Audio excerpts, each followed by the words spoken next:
BPFनि vice president Dipesh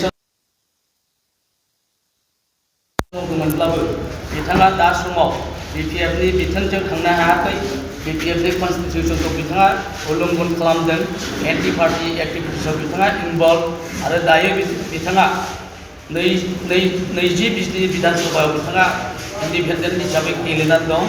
दा ओंखायनो जोङो संबिधाननि रैखाथि आरो जोंनि BPFनि नियम खानुनजों मावफुंलांनो थाखाय जोङो दिपेश्वर बर' भाइस प्रेसिडेन्ट BPFनि बिथांखौ जोङो दिनैनि जयेन्ट केबिनेट डिसिसननि गेजेरजों बिथांखौ 6 बोसोरनि थाखाय होखारनाय जाबाय।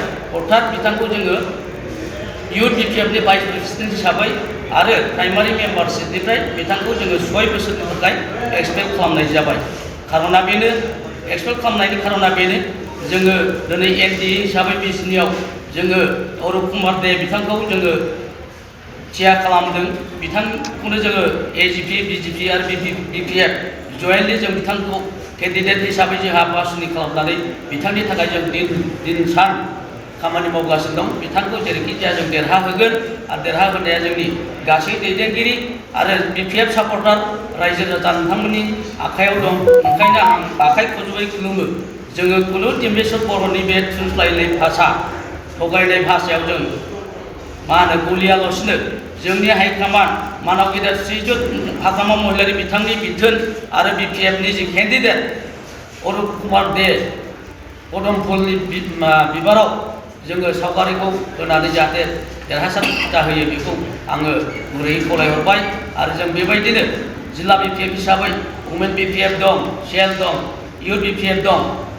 जोङो फारि फारि बेबायदिनो नांगौ बायदि जों BPFनि गोख्रों आरो जोंनि अरुप दे बिथाङा जाहाथे देरहासार जायो बेखौ जोङो थांखि लानानै जोङो मावलांबाय थागोन।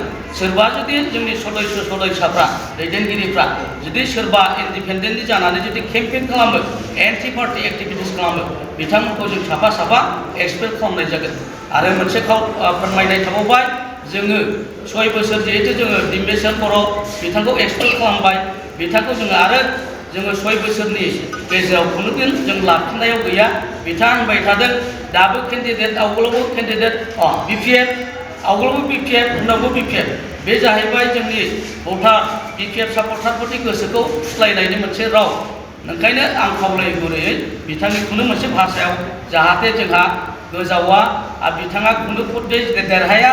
जोंनि NDA केन्डिडेट श्रीजुत अरुप कुमार दे बिथाङा बिपुल भटआव देरहाखानाय। जोंहा जयजुक्तुआ जानुवारि तारिखआव भट होलायलायब्लानो जाखाबाय। बेखिनि आरो लोगोसे जोंहा सुबाइझार ब्लकनि केशियार श्री इदिसन बसुमतारी बिथाङाबो दिपेश्वर बर'नि जानानै एन्टि पार्टी एक्टिभिटिसआव इनभल्भ जाबाय थादों। बे हिसाबै सुबाइझार ब्लकआ जोंखौ जिल्ला कमिटिखौ खावलायहरनाय बायदि जोङो दिनै BPFनि जि जयेन्ट केबिनेट मिटिं बेवहाय सिद्धान्त लानाय जाबाय जे इदिसन बसुमतारी बिथांखौबो सुबाइझार ब्लक केशियारनि बिबाननिफ्राय आरो लोगोसे प्राइमारि मेम्बारशिपनिफ्राय 6 बोसोरनि थाखाय जोङो होखारनाय जाबाय। दा ओंखायनो जोंहा बेखौनो बुजिना लादो मानव गेदेर आइ आफा रायजो राजा नोंथांमोन जों BPFआवनो ज' थानांगौ। खौसेथि शान्ति आरो डेभेलपमेन्टनि थाखाय जोंहा हाग्रामाया दिन रात भबिसत मावलांबाय थागोन। ओंखायनो जों गोनो गोथो जानाङा। फैगौ 9 तारिखआव जाहाथे पदमफुलनि सिनाव जयैनो भट होलायलायनानै जोंनि NDA केन्डिडेटखौ देरहासार जाहोनो हायो बेखौ आङो गुरैयै खावलायनानै दिनैनि प्रेस रिलिजखौ बेवहायनो फोजोबनाय जाबाय। गोजोन्थों।